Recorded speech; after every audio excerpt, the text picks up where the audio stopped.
Okay, so I think that looks pretty good. So what we're gonna do is we're gonna continue on the same layer. And we're going to use now the darkest color, so really dark green with our brush, the Salamanca brush. And I'm gonna make that brush pretty big, but I'm gonna reduce the opacity quite a bit into the 30s. And I'm just going to color around the edges of the leaf.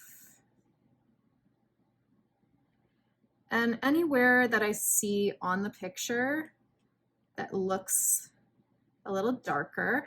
And I'm using a really big brush right now because, and this is my brush size over here, and this is my opacity here. I'm using a very big brush because I really like that look of the brush marks that this brush is giving me, because it kind of mimics what you see with the leaf as well. And if you want to keep using the alpha lock, you will keep doing it on the same layer. So I mentioned before you could switch over to another layer. You'd have to do a different type of masking if you were to do that. So for now, we're just going to keep it simple and stay on the same layer. I'm going to take some, like, again, more limey green. And then we're just going to look at the lighting of this leaf. So up here at the top, it's definitely light. I'm going to even use just my color picker to reduce my size of my brush a little bit. I like the opacity where it is though. And this is going to be just like shading with any kind of paint. It's like a back and forth kind of process, right? So I'm going back and forth between a whole bunch of different shades of green in order to get that kind of effect that I want. I'm going to reduce my brush size a little bit so that I can get the folds of the leaf here. It's a little bit darker around here. And we'll just kind of take it slow. I'm going to work my way around the leaf. So we'll start in this top right corner and we'll work our way over. Let's keep grabbing some of the colors I already put down on my palette. And remember, if you find a new color, add it to your palette if you've made one that you really like. And again, you're just gonna tap and hold. And then if you go to your palette, your color palette, you're just gonna tap it in.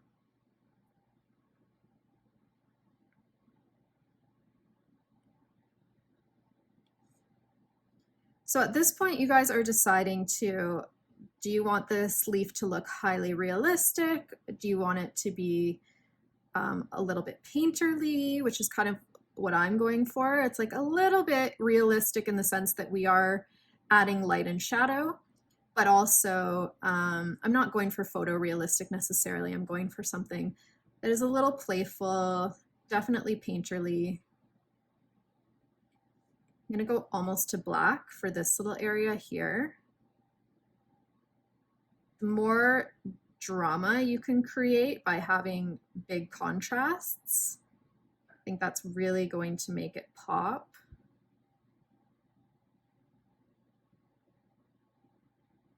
And my opacity is low. However, I'm also not pressing very hard with my Apple Pencil. It's very light touch right now, so that I can just kind of layer very gradually. And try to go with the shape of the leaf. So you are shading a rounded object, so you don't want your shading to be flat or to be straight lines. You want your shading to kind of conform to the contours of the leaf.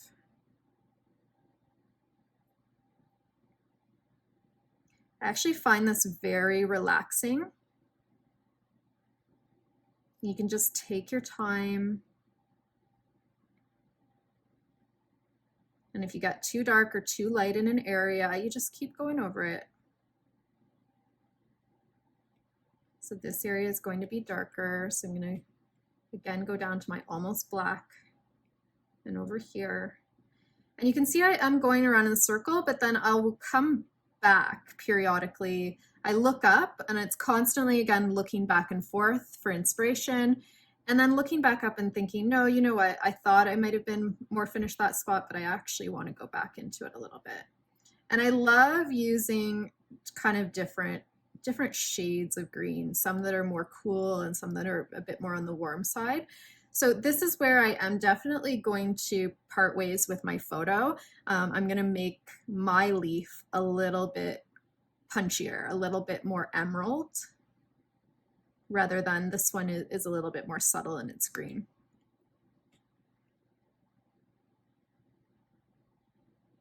One of my favorite things to do in any kind of painting, whether it's on the iPad or with traditional materials, is mixing color. So I really enjoy the challenge of mixing my own colors, and even digitally you can enjoy that challenge. I think that's one of the biggest things that surprised me when I first started working in Procreate, how fun it was to, I guess you could call it, mix digital colors or create your own color palettes. Isn't that looking beautiful already? You can really see that it's starting to look more 3D by adding in those dark areas. I'm gonna make mine a bit more dramatic than the photo. I can't help it. I guess I'm dramatic. Okay.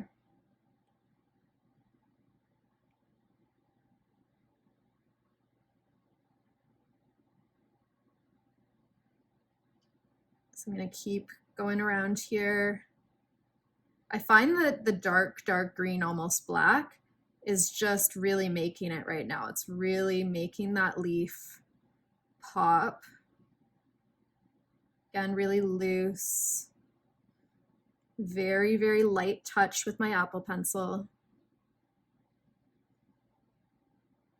If you're using a stylus that isn't pressure sensitive, you might even want to bring down your opacity even lower. So this opacity I've been doing is around 20, 22. So you might even want to go to like 5% if you don't have a pressure sensitive stylus. When I first started drawing on an iPad, it was like when the very first iPads came out, and then eventually I got an iPad mini, which I thought was really cool. And I think it's so funny now that I drew on such a tiny screen, but I mean, I know lots of artists who use Procreate Pocket too, and draw on their iPhones. So it's pretty amazing what you can do with this program, no matter what tools you have. You don't have to have the latest iPad in order to use the program. You can use a regular stylus. You don't need the Apple Pencil. Although I would say if you start loving using Procreate, it definitely is worth it. If it becomes something that you become passionate about. Okay, so now I'm adding highlights. And over here, there's lots of highlights I want to add. See, I didn't take my own advice there and I started going against the grain. I want to, instead of twisting my arm around, I'm just going to rotate my canvas, which is really nice that you can do that.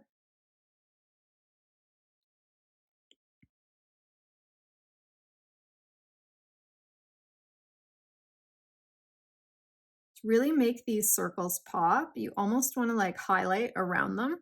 So you can see that the alpha lock is really allowing me to do that.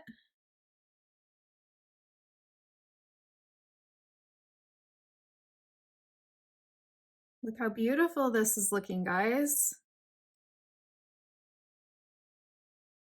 And then at this point, you've laid down so many colors. You can start color picking from your own artwork. And I find at this point, it's really enjoyable and relaxing because now you don't even really need to go back and forth to the color palette. So you can just kind of do everything self-contained, and it just becomes part of your flow. And it's amazing how all these little shortcuts, like the 2-finger tap and the color picking, they all become just so natural over time after you've done a few drawings in Procreate.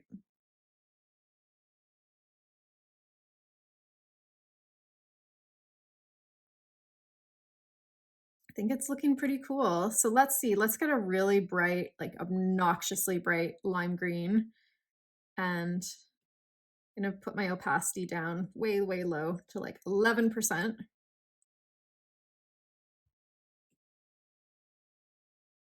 And I'm just going to have to be a little bit more patient with a low opacity. Just gonna kind of build that texture a bit. I'm gonna bring my opacity up a little bit because apparently I'm not that patient. Okay.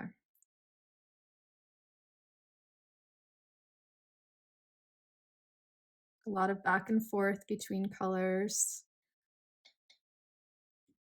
Kind of want that olive color over here.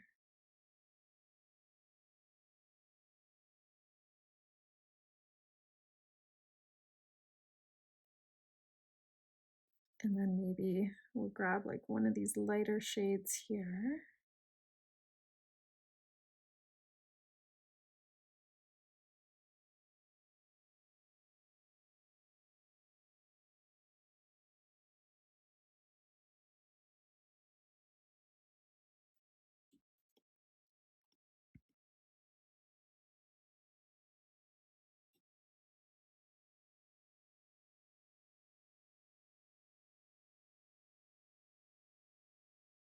Again, very light touch. I'm kind of going over everything, just adding a bit of texture. So if I zoom in, you guys can really see that kind of canvasy texture with some brush strokes in it.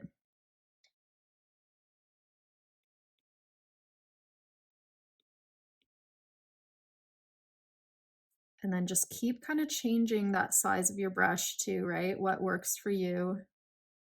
Sometimes bigger, sometimes smaller. And what I'm trying to do now is make that veining that I started with a little bit more natural.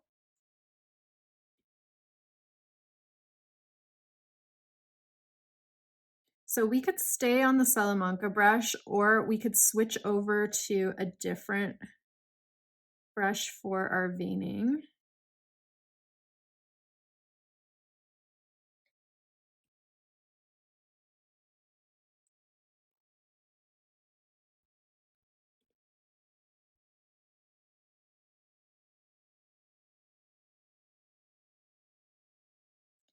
So why don't I switch to just actually one that's above it here, wet acrylic, which is also a very blendable paint. And I'm going to choose that lime green that I had, before, but I'm gonna mute it a little bit.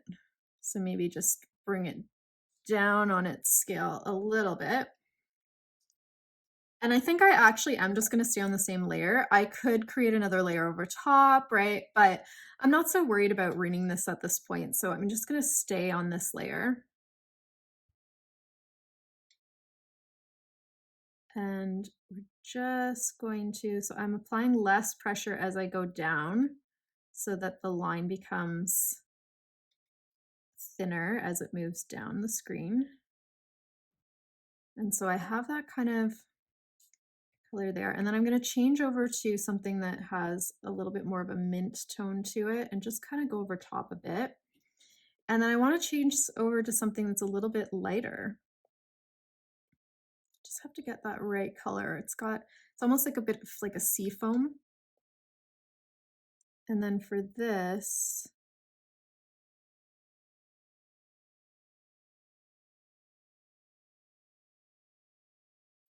I'm going to take the opacity down.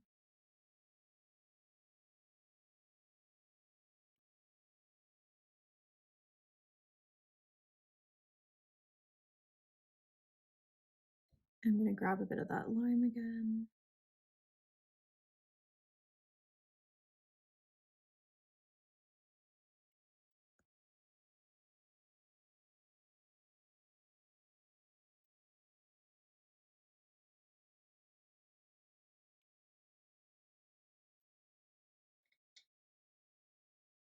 And again, I am looking at my source picture just for inspiration on the veining, because I don't know if I would have naturally had made these veins offset like that. My tendency probably would have made them line up. So this is where the photo is coming in handy for sure.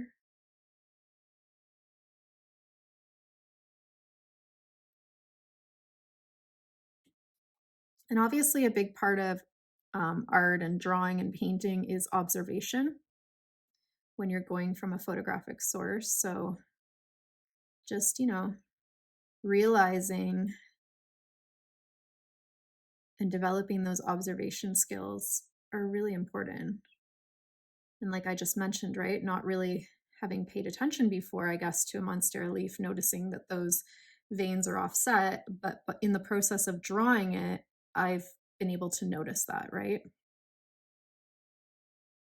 So I'm taking some white, and certain ones I'm gonna just add a little bit of white to. I don't really love these lines that I've put in, so I might do something with that.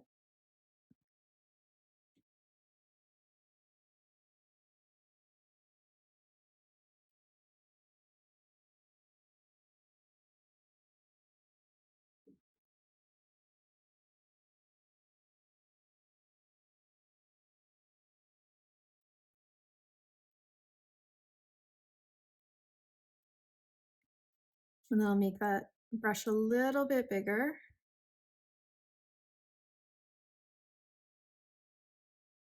And then I'm gonna go to my smudge brush. Whoops, make sure I'm on the right thing. You know how I said I didn't really love this area? I just want to smudge it out a little bit. I don't want to make it as noticeable. And again, you can go and do that, especially for the little ends, because you kind of want them, noticing as I'm drawing the leaf here, that you want them to kind of gradually fade away. They don't make it to the end of the leaf. So in order to get that nice fade out effect, you can just kind of add it manually.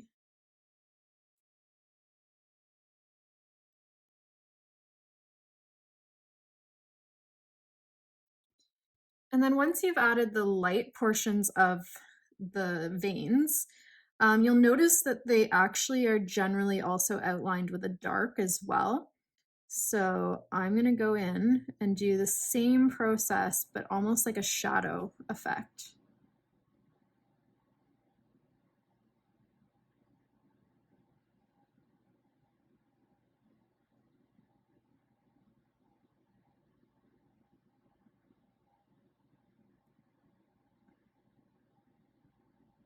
And a little bit of a shadow effect along this vertical edge as well, I'm noticing.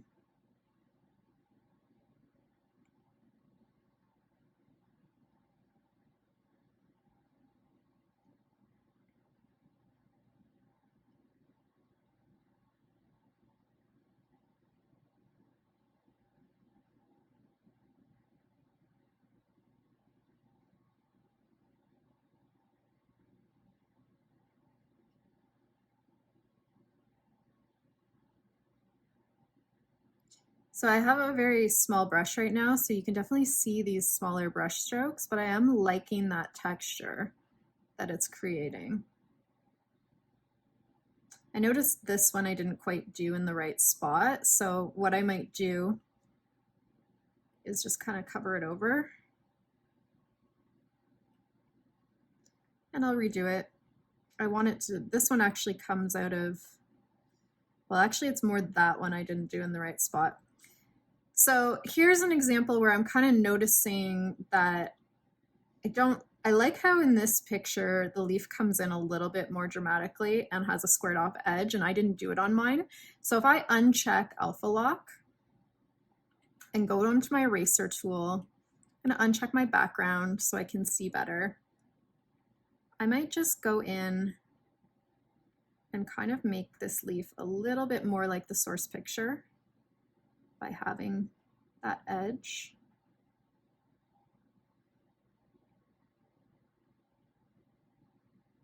And remember, you have to take it off Alpha Lock to do this.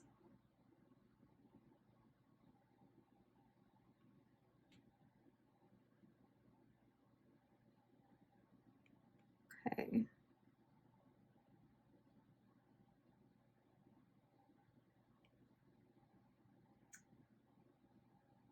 See if that looks good, put it back on. Right, turn alpha lock back on. It's good, but I don't love how that edge isn't super defined now, so I'm gonna actually go in, just make sure that my edge is nice. Do the same thing here.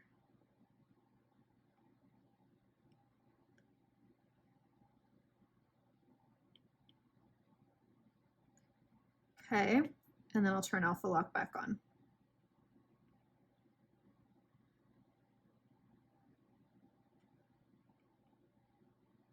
So little tricks like that that hopefully help you out. And I'm gonna add some crazy highlights now, I think. So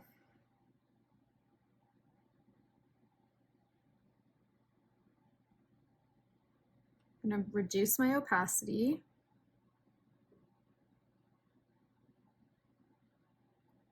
I'm gonna make this smaller so I can kind of see my inspiration a little bit better of where to put these highlights.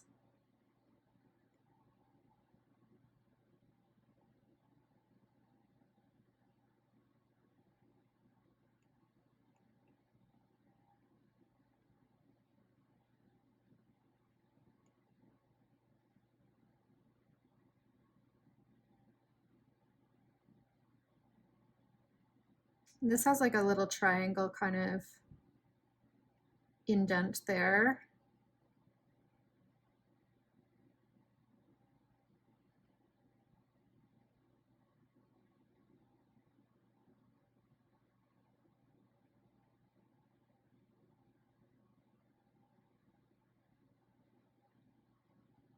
Didn't love that, so I undid it.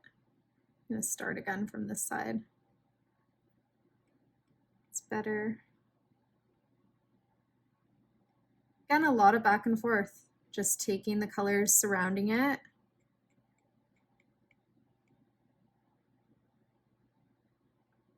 And hopefully you can see most of my brush strokes go in the outwards direction, but there is the odd one where I've kind of colored, and this is kind of like breaking your own rules, right? Where I've kind of colored it in purposely going against the grain.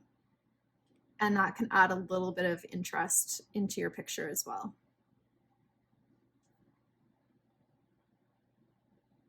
So I'm going in darks again.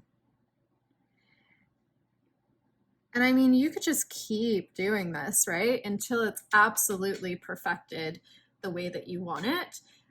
So I think I'll leave it here for now because I think we have a good idea of where we want to go with it.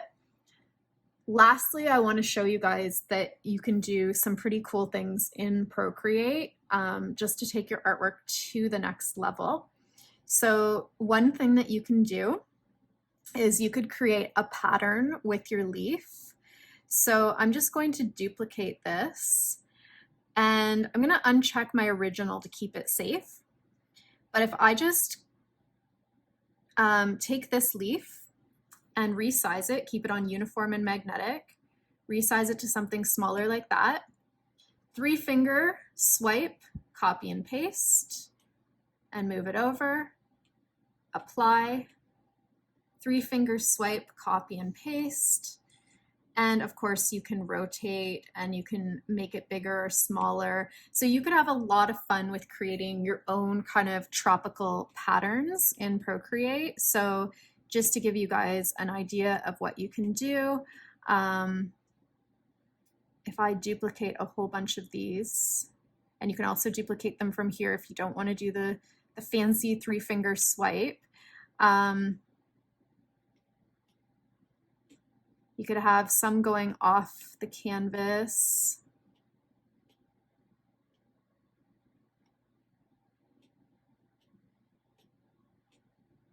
Just do something kind of quick here.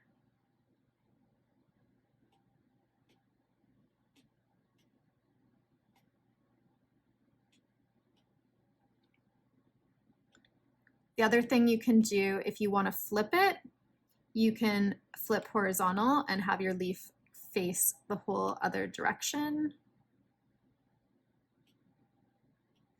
And I might just grab that guy that's there.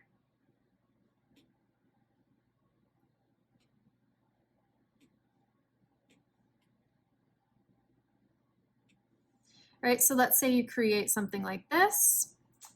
Your background color, change it to something pretty cool. I love personally the look of green leaves on a pale pink background. So with just a few strokes, you've created a very cool wallpaper pattern. So that's something I want to show you guys. If I want to merge this pattern together, I can just kind of pinch it together to create one group. And I'm going to call this pattern. And then I'm going to uncheck that, go back to my original leaf, and then show you guys one more thing that you could do. So if you go onto that layer and you duplicate it, you'll have one leaf that's below the other. On the one that's below, let's uncheck the one above again, so you just see the below one. And what you can do is you can go to adjustments, which looks like a magic wand, and you can choose hue, saturation, brightness. And for brightness, you can turn it down all the way so that you have a black leaf. And then if you make this leaf slightly bigger, so I'll just bring it up a notch, and then turn this leaf back on. What you can do is go on that black shadow leaf, and you can create an offset kind of shadow effect. And it depends also, if you want it to be the exact same size, you didn't even have to do that step. So you can kind of play around with it until it's the way you want. So let's say you wanted it to be something like this. I might even distort it and have it come down a little bit more, or go in freeform. There we go, like that. Okay, already that looks kind of cool in 3D, but I'll show you an extra trick. So I'm still on the black shadow layer, and I'm actually going to rename this shadow now. And we're going to go back to adjustments, and we're going to choose Gaussian blur. And if you slide your pencil along the top, you'll see a blur effect. And I forgot one more thing. Before you actually do the blur, you want to take it off alpha lock. That's why it's not working. So let's go back, Gaussian blur. And now as I slide it, do you guys see how it's blurring out? And it creates this really cool 3D effect. So you can decide kind of at what point you like it, and then kind of keep it at that point. And then of course, there's so many cool things you can do in the program. I'm going to name this layer paint, and it's going to be below all of my layers. And I could keep using still my Salamanca brush, and I could grab a couple of other pinks that are analogous, and maybe I just kind of create some cool effects in the background. So have fun kind of painting over things, and just, you know, not making it such a uniform kind of color in the background. So something really quick like this.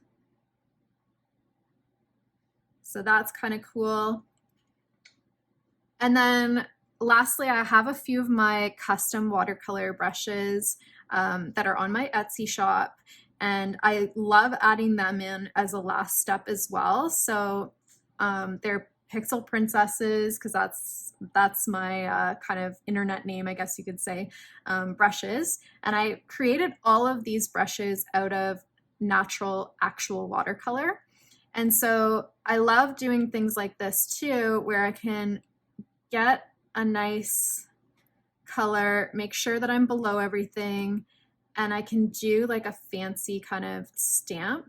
And if you wanted to even do that on a different layer, so let me actually do that right now and call this Splatter, and it's my watercolor splatter. I could make it nice and big, but I could also manipulate it with my transform tool and kind of rotate it and have these splashes come out of it. So figure out exactly where I want to put it. I think I would rather have it like this. That looks cool. There. So that it's kind of works with the leaf. Something like that, maybe. Just to add, again, that little bit of kind of painterly effect to the canvas. So I'm going to leave it there. I'm going to keep experimenting. Your work's never quite done until, you know, you decide where to quit. And again, the cool thing about Procreate is that if you want to uncheck any of these layers, you can go back to where you started too. So doing these experiments, especially with the backgrounds on different layers, will really help you to kind of figure out what you want to do and what kind of effects you want for your final artwork. Thank you so much for painting with me in Procreate. I really hope you guys enjoyed this lesson and maybe learned a little bit about Procreate, and I can't wait to see what artworks everybody else creates.